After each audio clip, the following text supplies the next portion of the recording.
Miguel tem hoje 36 anos. Emigrou em 2012 por falta de perspectiva em Portugal. Deixou o país com um diploma na mão, uma mochila às costas e foi para os Países Baixos. Hoje tem uma família com 2 filhos e sente que os consegue sustentar, que lhes consegue dar estabilidade. Também se sente respeitado na sua carreira, algo que nunca pensou conseguir em Portugal. No entanto, quando deixou o país, fez-se uma promessa, que assim que Portugal deixasse de descartar os seus, assim que houvesse uma estabilidade que lhe permitisse voltar, voltaria. No entanto, a crise parece ter passado nos papéis, mas se ter instalado na mente do país. E a verdade impõe-se. Portugal não apenas perdeu gerações, como se habituou a viver sem elas. E em vez de pensar em como evitar essa migração geracional, apenas parece interessado em justificá-la.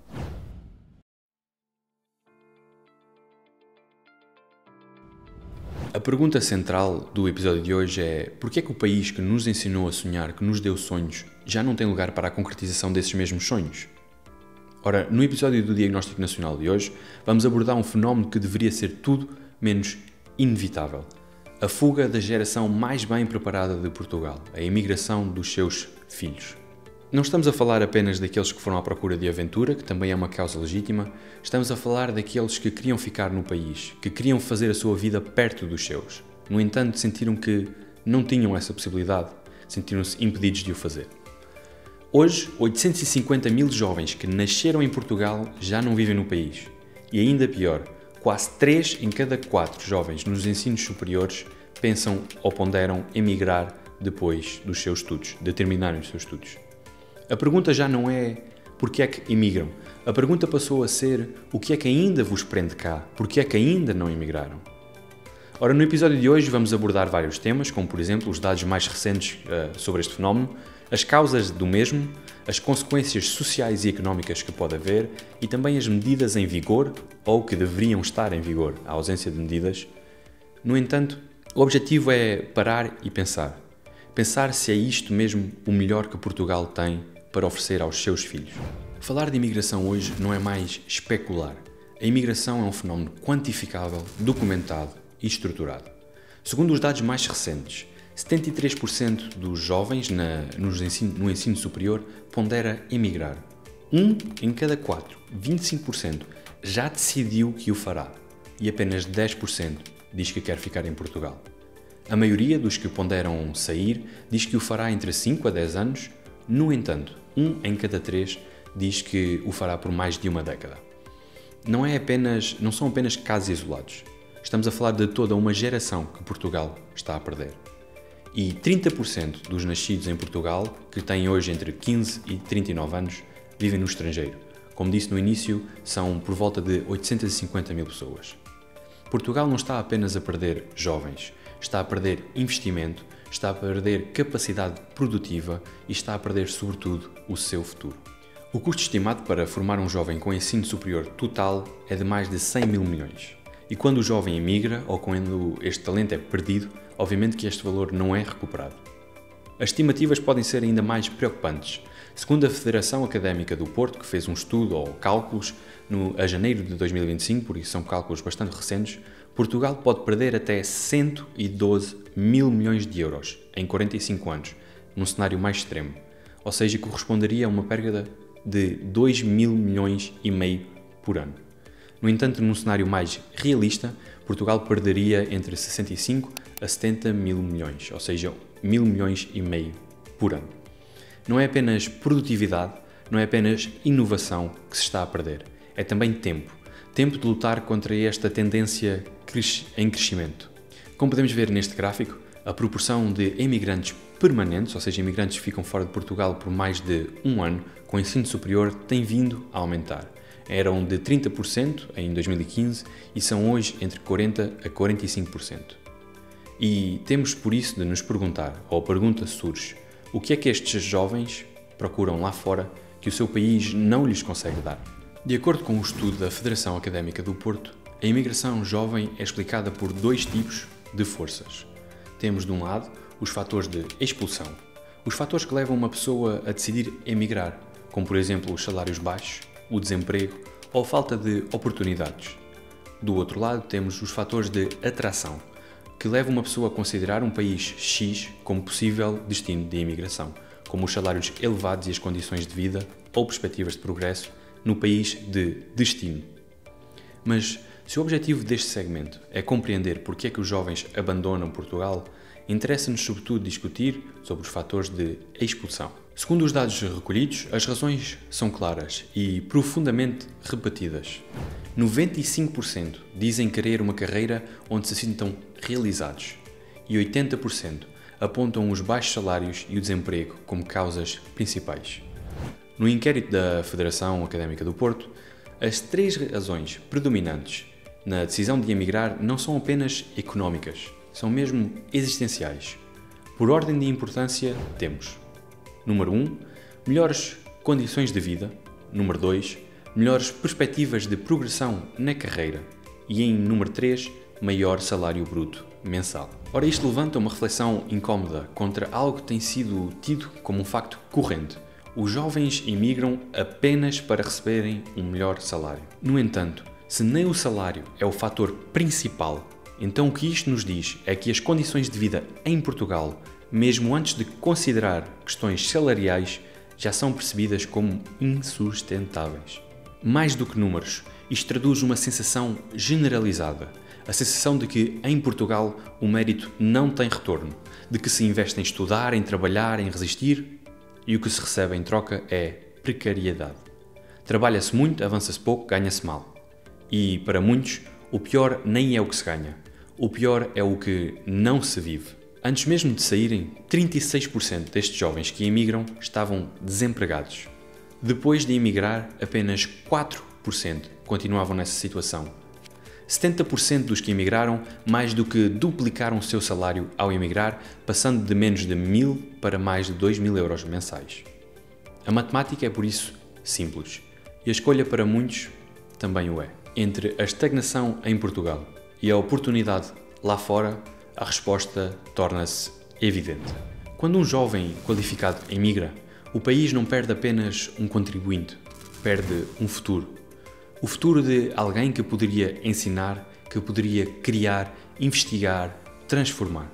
Alguém que podia empreender ou apenas viver com dignidade e ajudar os outros a fazer o mesmo. Estas são as verdadeiras perdas. Não se medem em PIB ou em euros, medem-se no silêncio das universidades, na estagnação e deterioração dos serviços públicos, na falta de quadros nas pequenas empresas, na ausência de gerações novas, nas aldeias e nas cidades médias. Vou-vos ler apenas um trecho de um relatório de 2023 do Por Data. A população em Portugal está a envelhecer. Para além do aumento da idade mediana de 38,5 para 47 anos em apenas 2 décadas, a população idosa, 65 anos ou mais, tem crescido, genericamente mais de 2% ao ano desde 2019. Atualmente, são mais de 2,5 milhões de pessoas idosas, entre elas mais de 3.000 pessoas centenárias. O envelhecimento verifica-se ainda no número de indivíduos em idade ativa por idoso. Há 2,6 ativos por cada idoso. Há 20 anos, eram 4 por cada idoso. Portugal é, a par da Itália, o país da União Europeia com maior percentagem de população idosa, com quase o dobro dos idosos face aos jovens. São 186 idosos por cada 100 jovens. Analisando numa perspectiva regional, é ainda mais evidente o envelhecimento. Em apenas 2 municípios dos 308 do país há mais jovens do que idosos, e ficam ambos na região autónoma dos Açores. Há 10 anos havia 36 municípios portugueses com mais jovens por idosos. O nosso país é o segundo da União Europeia com maior índice de envelhecimento e o 4º país do mundo com maior proporção de população idosa. Podemos concordar que são números minimamente alarmantes. Portugal está a tornar-se um país que forma talento para exportar futuro. E há um efeito que raramente se menciona. Quantos mais jovens saem, mais os que ficam perdem poder de influência. A geração mais qualificada da história portuguesa está ausente. Ausente da vida política, das grandes decisões e, sobretudo, da construção de soluções. Não por desinteresse, não por falta de vontade, mas por exílio forçado. E com estes fatores em mente, o cenário agrava-se. Portugal, como podemos ver, está claramente a envelhecer e continua a ignorar o facto da exportação dos seus jovens. Enquanto isso, a carga sobre um sistema de segurança social que é cada vez mais frágil, tem cada vez menos ativos a sustentar mais reformados, mais dependentes de cuidados, mais dependências, continua simplesmente a crescer. É uma fuga de cérebros, sim, mas também é uma fuga de voz, de presença, de poder transformador. E o que fica não é o país que poderia ter sido, mas é o país que sobra. O governo criou o programa Regressar com um objetivo claro: trazer de volta quem partiu. Em troca do regresso, o Estado oferece apoios financeiros diretos, até cerca de 7.000 euros, redução de 50% no IRS durante 5 anos, até um máximo anual de 250.000 euros, despesas de viagem e transporte de bens pagas, com participação no reconhecimento de diplomas e até uma linha de crédito para quem quiser criar um negócio. À primeira vista, até pode parecer um pacote generoso, mas basta olhar um pouco mais de perto para perceber o essencial. Esta é uma medida reativa, não é preventiva. Em vez de criar condições para que os jovens fiquem, o Estado tenta simplesmente trazê-los de volta depois de os já ter perdido. E falo, sem mudar o que os fez partir. Por exemplo, a linha de crédito. A linha de crédito exige, obviamente, endividamento e favorece os bancos. O que faria diferença, talvez, seria baixar o IRC e criar incentivos fiscais reais para quem quiser regressar e criar o seu próprio negócio. Pior ainda, o programa não exige que os beneficiários fiquem em Portugal. Ou seja, um jovem pode partir, querer voltar, regressa, recebe os apoios e meses depois volta a sair, legalmente. E as razões estruturais principais da imigração, por exemplo, os salários baixos, a falta de perspectivas de ter uma carreira com sucesso, a precariedade, não são sequer abordadas. Mas o programa Regressar não é a única tentativa, há também o IRS Jovem, uma medida que permite isenção parcial de imposto durante 10 anos, com percentagens decrescentes ao longo do tempo, até um limite acumulado de cerca de 29.000 euros.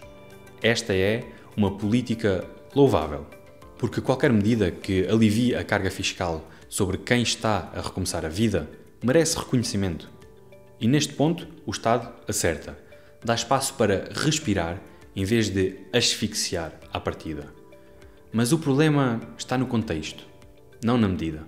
Quando o rendimento de base já é baixo, o alívio fiscal, por mais bem intencionado que seja, acaba por ter um impacto limitado. Reduzir os impostos é necessário. Mas se não se mexe na estrutura salarial, nas condições de trabalho e nas oportunidades de crescimento, isto tudo se torna inútil.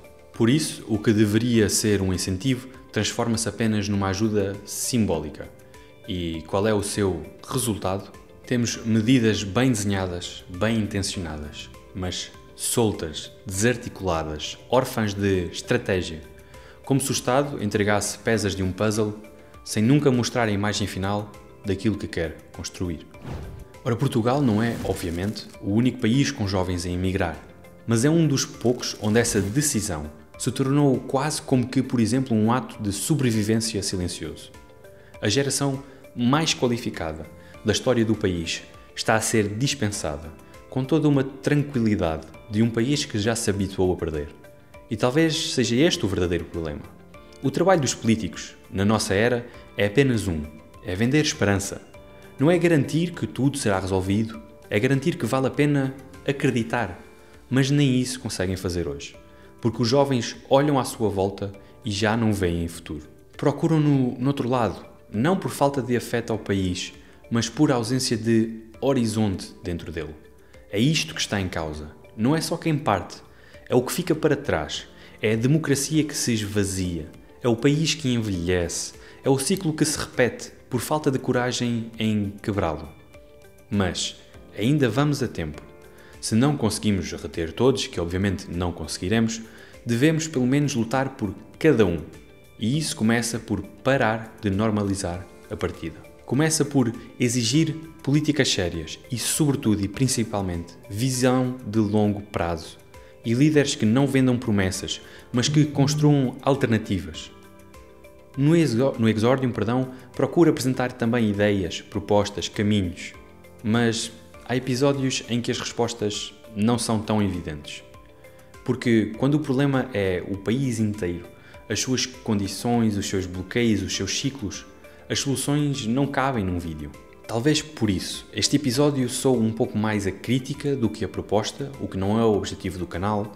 No entanto, se for esse o caso, é porque, por uma vez, era impossível ser outra coisa. Se este episódio te fez pensar, partilha-o, porque a discussão tem de sair dos relatórios e também chegar às conversas. Conversas entre amigos, nas escolas, nas empresas e também no Parlamento. Porque, enquanto estivermos calados, Portugal continuará a exportar aquilo que tem de melhor e a importar o que menos precisa, o conformismo.